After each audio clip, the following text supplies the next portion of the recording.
Thank you.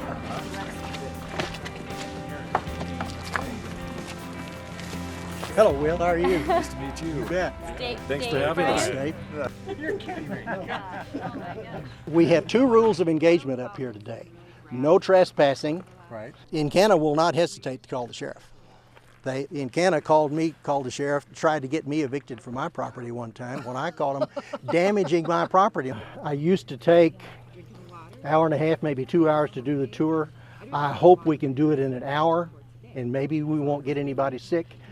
We were living the dream. It was magnificent. I mean, breathing the air here was like biting into a York peppermint patty. It was just wonderful. We could smell the cedars and the pinyons, and it was just terrific. And then Encana arrived. One day after Encana arrived, between like 5:30 in the morning and 6 o'clock in the afternoon, I counted 242 trucks went past my driveway.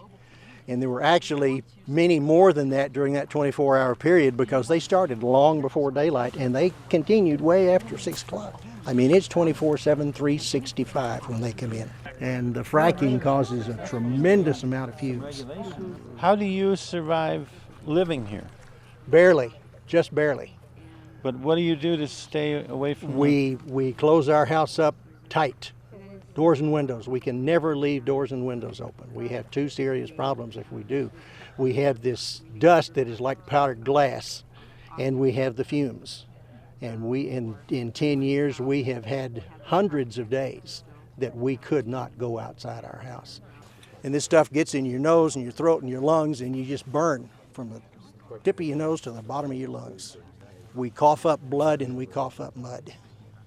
You can usually smell the fumes and see the dust? Is that how you tell when you can? There have been days that I could not see from my front porch to the road, which is 150 feet away. Nobody's monitored the air? Nobody's even tried? Aaron? We did an air quality test Yep. a few months ago. Aaron Mountain did the test. I used to work out here, so I know that, there's presence of chemicals, harmful chemicals in the air. So what'd you find, Aaron? Elevated levels of volatile organic compounds and presence of, we didn't show any presence of hydrogen sulfide gas at Thompson's property, but we did find hydrogen sulfide gas present in the air up Divide Creek and Mam Creek. We did a baseline test in Glenwood Springs and showed virtually no volatile organic compounds in the air, and we measured 40 times the amount here just at Thomas Thompson's, and 70 to 80 times higher than what our baseline showed up Divide Creek and Mam Creek. It's inconvenient, it's dirty, it's noisy, it's invasive. It is also a revenue source, it's also a job source. It is also, again, assisting in the national energy policy as well. How's your water? We have to buy water from town. We drilled the well and we were about to start using the water when a water well was exploded right over there. Gas wells farther away from that water well blew up that water well. I mean, yeah. Oh yeah, had wonderful water, which is almost very unusual up here. So that got poisoned, and we had gas wells closer to us than the one that caused that. So we never used it. I'm not a gambler. What do you mean blew it up? I mean, it was like somebody dropped a stick of dynamite in it, blew the pump out of the ground, exploded the well, and permanently forever poisoned it. This was an Encana remote fracking compound. There would be a fleet of maybe 20 beautiful high-tech purple trucks from Bayou Fracking in Louisiana somewhere. Also, there would be a couple of big long flatbed trucks with big bags of sand. There were convoys of water tankers. And then the scary part were the bobtail trucks, these open back bobtail trucks that had hundreds and hundreds of 80 or 100 gallon plastic drums of hazardous liquids in there. Every drum that I saw on the backs of those trucks had some kind of a hazardous placard on it. Poisonous, flammable, caustic, whatever. And they would mix all of these chemicals, the liquid chemicals, with the sand and the water, and they would mix up this wonderful slurry, and then they would pump it along the road, starting from here at this remote fracking site. They pumped all of this mixture more than 3 miles uphill back in the valley here. When those pumps would start, even with the big walls on this thing, we could hear those pumps crank up from 1.5 miles away, just like they were next door to us. These things were tremendously powerful. Every 1/4 mile or so up the road, Encana had put up these signs this big, danger, high pressure pipeline, call this 800 number if you have a problem. When those pumps would start up, they pulsed, and these welded steel pipelines would bounce with the pulse. They bounced this high. Took them, I don't know, 2 or 3 months to build this compound down here, but it started pumping on March the 1st. These wells that were the site where this fluid is being pumped were another 1.25 miles or so behind us. Starting on March the 4th, the fumes from that hit us, and it was overpowering. I mean, night and day for 6 weeks. We could not go outside of our house. So this went on night and day, 7 days a week for 6 weeks. With all the traffic, the road base is gone, the sub-road base is gone, and we're down to 3 inches of just hard dirt. We're in litigation right now about getting our roads fixed. Back in 2004, there was a major explosion basically that happened on a well pad that led to cementing failure on a couple of other wells that were underway. That led to a huge fracking incident where the well actually extended far beyond fracking models and blew out and contaminated the shallow aquifer of West Divide Creek with benzene and toluene and xylene and all the constituents that come along with raw natural gas. In fact, they estimated about 115 million cubic feet went into the environment, both terrestrial and aquatic, and we had a major exodus of wildlife, and those that died escaped, and or rather those that didn't die escaped, and the ones that died were picked over by vultures who themselves died, and so it was a horrible collapse of the chain, the web of life, basically in this area, and it had only begun to recover when something similar happened again in 2008. And we now have baseline data that shows that contamination is pretty significant, but unfortunately, that area, though it could have told a lot to the nation and a world whose attention is turned to the perils of fracking, that area should have been included in the EPA's 2012 fracking study, but under the advice of the Scientific Advisory Committee, it was denied. And what was their reasoning for that? They were very quiet about their reasoning, but I must only assume that it is because if the evidence is known, then action must be taken, and the industry must then, and all the politicians associated with the industry, must then acknowledge those risks and become accountable.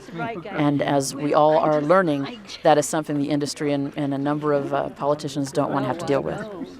It interferes with money making. People right across the street who own all the mineral rights in this particular area that you're standing, the savages, they're not sensitized to the dust, to the noise, or anything else. They happen to be getting royalties from it. We have had every bureaucrat I can find out here, every one, and we have yet to get help from anybody. Not one bit of help. I am his representative with no authority. The state of Colorado in 1996 took the rules and regulations, said they will apply all rules, regulations, and enforcement. The Garfield County will be able to do traffic control. They'll be able to do ancillary buildings and certain pipelines of certain sizes. If there's anything within the pad or the development, it is the state of Colorado, the Bureau of Natural Resources, Oil and Gas Conservation Commission, and the federal government. Do you have any idea what the reduction in your property value is? Has anybody tried to assess that? I'm thinking probably close to 60% so far. Really? Yeah. 60%? Yeah. Do you have any hard evidence, or is it just a... Yeah. Our property appraised at $508,000. After that, we built a $40,000 workshop, and we put in a little barn, like an $11,000 barn. This appraisal we got just here a couple of months ago is about $280,000. If we had to leave, I doubt we could get anywhere near that. No kidding. That's Yeah. terrible. We did a study and referenced what happens to energy development and the property values around them. And they do diminish at a certain point, but they also recover over so many years. And then they actually become more valuable based upon, again, the improvements that have been there. So is it like a gravel pit and ugly and nasty and noisy and dirty? The answer is yes, it is. Is it desirable to live right next to it? No, it's not. Is right it unhealthy? now. Is it unhealthy?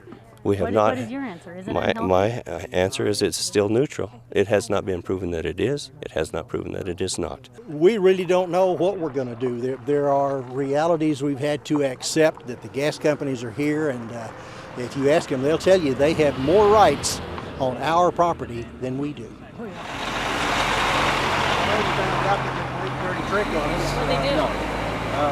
On the access road that goes back to the back end of my property, they've put up a brand new locked gate.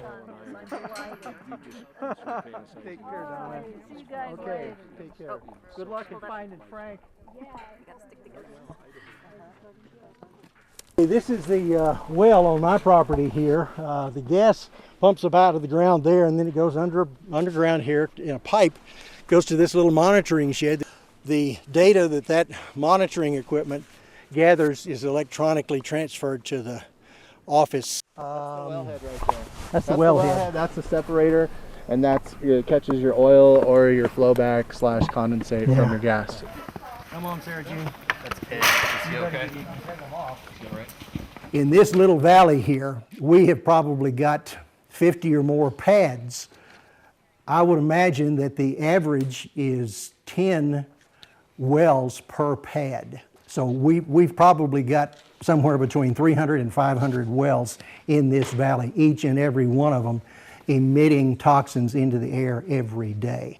Our state organization here that we're supposed to ultimately turn to is the Colorado Oil and Gas Conservation Commission. One of their representatives, he and I were talking about the big picture around here. We were talking about blown up water wells and poisoned creeks and herds of livestock dying, and an Encana guy had been killed on a rig back in our valley here. We were talking about pets dying of cancer, increasing cancer rates in children and seniors in particular. We were talking about all those things, and he, just very casually, he said those are acceptable losses. Better than it has been is this reduction in footprint. So instead of having 72 pads and 72 wells, 1 well per pad, and all those surface disturbance, putting 72 wells on 1 pad has less total disturbance. The rub is, if that's your neighborhood, that's the largest industrial activity from 72 wells. Exactly. We have had one of our worst odor and fume experiences from a well that's more than a mile behind us here. It was overpowering. We have to keep our house closed up as close to airtight as we can, day and night, every day. Yes, sir. Ask you a quick question. Are you familiar with the health impact assessment for Battle Mesa, Garfield County, Colorado, that study? Yep, I've read that. Okay, so that study says that people within a half a mile of oil and gas drilling have increased likelihood of cancer of 66%. So what you're saying about being a mile away, what's the percentage at that point? 30%? We've been monitoring air quality since 2003. We have online, not one day of non-containment, one day of violation of all of the regulations from EPA to NOAA to the air quality monitoring. What EPA has limits on ambient air concentrations is just particulate matter, volatile organic carbon, ozone, NOx, and SOx. Just 5. When Lisa McKenzie and Dr. Colburn are reporting about ill health effects, they're comparing these non-methane hydrocarbons, many more than the 5. So he's finding 65 chemicals that don't have any standards for concentrations in the ambient air. Allowing a commissioner to kind of avoid your obvious public question. Our public question is, are we being made ill by this? His answer is, you're not violating the standard. We have taken history from every individual in 3 counties that have had respiratory problems and put through the Sacramento Institute screening process, etc. The largest impact on health in this area is sexually transmitted diseases. Well, Judy Jordan, our oil liaison until a few years, or maybe 2 years, my memory's all screwed, she did a bunch of monitoring wells. Isn't it sad that every single one of them showed methane and hemoglobin of methane in the well? Specific monitoring wells? Yes. And all of them had not just methane, but paraffin, toluene, benzene, all of the markers for thermogenic methane. But Mr. Martin and his commission won't let anybody see that. Instead, they fired Judy Jordan. They hired this new Colorado School of Mines professor, Dr. Jeffrey Thine, who's working with Judy Jordan, his contribution to this was he was getting the same data from the county showing thermogenic gas still coming to the surface. Long after Encana had been fined $278,000 for one of its violations in Garfield County, and they plugged the well. So it was Encana's position and the commission's position that there was no longer thermogenic gas coming to the surface after they cemented the well. Dr. Thine had data to the contrary. When he approached the head of his department at the School of Mines, he was going to publish that this was a consequence of drilling. He was denied the right to publish, lost his position and tenure at the School of Mines, went to the Laramie Energy Institute. This summer, Jeffrey Thine lost his job at the Laramie Energy Institute, simply asking a journalist question about how much water the industry uses. So Josh Fox has taken to call this whole industry control of academia, frackademia. Yeah. We have enormous monies put into our academic institutions not to have this kind of study come out. We have 20 plus energy companies that are under contract with those folks to develop the energy. And the county does not have the authority to say no. But if it comes down to a study that says that it is poisoning the neighbors, do you think they still have the right to mine for their minerals? Absolutely, but they have to mitigate. Those are the rules and regulations. If you can mitigate those issues, no matter what you do, if you can mitigate it and secure that it is still safe, you can go ahead with the process. We took air quality testing results right here at Thomas's house on his porch, on the back porch right here, and you can see right there that the levels are higher than where you're not drilling for oil and gas. And I honestly, the day that we were here, I don't think it was even that bad. I mean, I worked on the pads. I've smelled, what all the smells smell like, and you can stand there and go, oh, there it is, just like that, and then it's gone. Depends on which way the wind is blowing. And what were the levels that they earned? Up here it was around 4 parts per million on his back porch here. And we came up here to talk to Thomas and look at his land and stuff, and we had the equipment.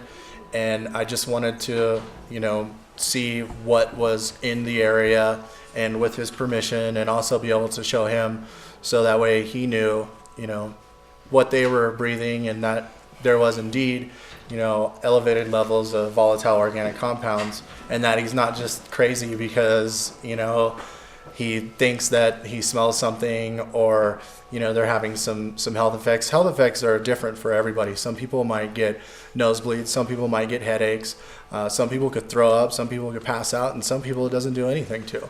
And after working on the gas pads for a while, I can tell you that when you're working on them every day, you don't get those headaches anymore. Unless it's like a really bad day and the concentration levels are high or something, you can't smell it anymore. And a lot of those chemicals are they're caustic, they cause neurological damage, and they're known to cause cancer. Yet John Martin just sat down there and told us all that there's never been a study that even says that there's a chemical release. And Lotus, you have the testing that was done for the Battle Mesa deal, and that's a test that shows that there are harmful levels of chemicals in the air. And CU's done studies. There are studies that exist. I've had COGC there to the point where they get sick. I keep them on one pad for 2-3 hours at a time till both of them are puking ass sick when they leave. And they tell me they're going to get my air tested, right? Now this was May of last year, 2011, when I got them sick. Finally, 2 months ago, 5 guys showed up to my house to test my air. Yeah, you know what equipment they brought? Yeah, there were 5 certified noses from the CDPHE. Rod Brusky reported extreme high odor coming from a drilled well about 100 yards away from his property. This is Weld County, Boulder County line. And an oil and gas commission staff person showed up and sniffed the air and took a little like a horn. Yeah, like a funnel or something. And her effort was to see if she could smell it, and that was the standard she was applying. Have you ever heard the commission staff? That sounds pretty disrespectful, if you ask me. They really just grab a hold of everything. They control the commissioners, they control the newspaper, and the Post-Independent used to report a lot of issues with the oil and gas industry, and they still do to a certain extent, but they don't do it like they did, and they're not looking to go jump and cover stuff. I invited them to come out and actually take pictures of the air quality equipment while we were taking the testing so that they could see for themselves and have actual statistics right there for the newspaper. And Heather McGregor refused to send out a reporter. Here comes Joe Haney, the Encana land guy around here.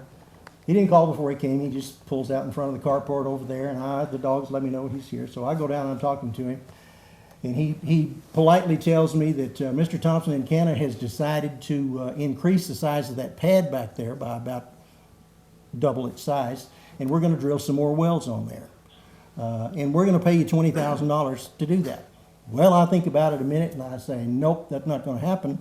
That would not begin to cover all of the aggravation and the dust and the fumes and everything that's going to happen for years when you're doing that. Mm-hmm.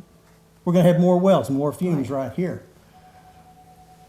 It's just not going to happen. Well, we talk some more, and he gets huffier and huffier about this, and I'm not going to sugarcoat it. I'm going to tell you real words. Joe Haney comes over to me, and I call it invading my space. He was this far from me. And he leans into me and he says, Mr. Thompson, we don't have to pay you a goddamn thing. We'll go back there and we'll do whatever the fuck we want to do. I suggested that he needed to leave pretty quick. So he walks over toward his truck and he says, maybe what we'll do is we'll cut in a big pad and an access road, and we'll put it on that ridge up there where you can see it every day for the rest of your life. Go out on my front porch and you'll see it. It's up there. You said earlier that they Encana employs certain techniques, and you referred to one as guerrillas. Yeah. Is that? Encana has actually a 5-step response program for any kind of issues up here. Number 1, they ignore you as long as they can. Number 2, they lie to you as long as they can. Number 3, they send out the charismatic. Here, her name is Cher Long. Very nice little blonde lady. Number 4, they send out the guerrillas, and they start intimidating and threatening. Number 5 is refer to step number 1. That's the way they do it to everybody, and they depend on people putting up with that. It takes years to go through this. What kinds of things would you tell them in making wise decisions about this industry? I would have them look into cancer rates and sickness, health of people who live in and around gas wells. No other part of the bureaucracy is going to protect you. They're not going to. Not the COGCC, not anybody, not the EPA, not anybody. They are not going to protect you. Write your own rules or you're going to get screwed. You're going to get screwed anyway.